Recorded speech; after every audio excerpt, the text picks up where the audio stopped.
Well, before we begin, I'm sorry I'm late. I'm not normally late. Well, not this late. Well, this isn't even Israeli late, is it? This is, well, 35 days late. And the reason why he's late is actually built on a true story of a medic who heard a bomb blast go off, and he rushed to give help to whoever needed the help, and ended up giving mouth-to-mouth resuscitation, a kiss of life, to the person who ended up actually was the suicide bomber in the first place. So let's assume that one day Mohammed comes home and he doesn't. One day he comes home and there isn't. He comes home and it's rubble. And maybe there's Yossi. Yossi climbing out of the bulldozer, you know, with his incredibly uncomfortable black boot. Oh, sorry. Says right here you're a terrorist. No. Next door. Mohammed the terrorist. Next door. Mohammed the baker. You just knocked my house down. Oops.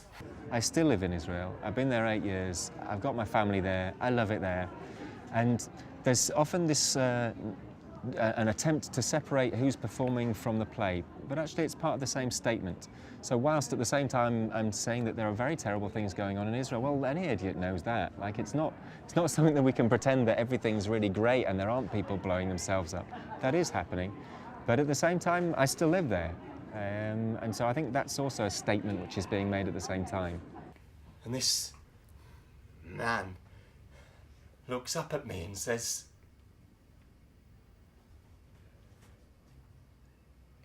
"What are you doing?"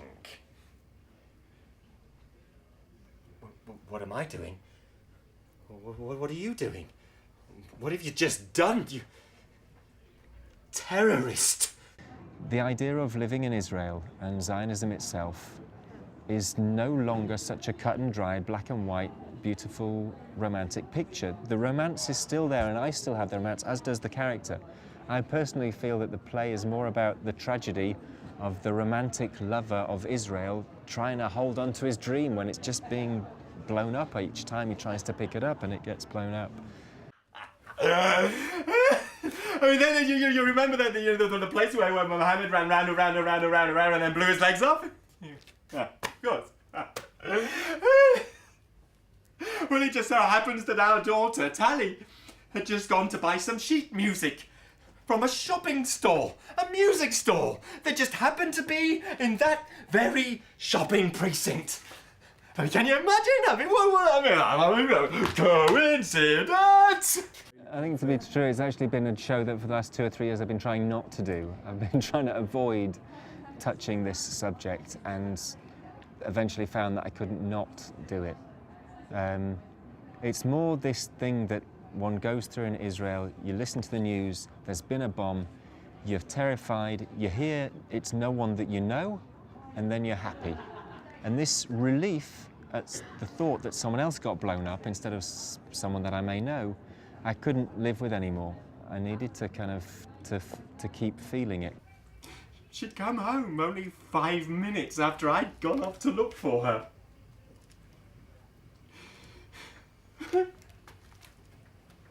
And I'm laughing, and I'm dancing, and I'm singing, and right there could have been my daughter. Is someone's daughter.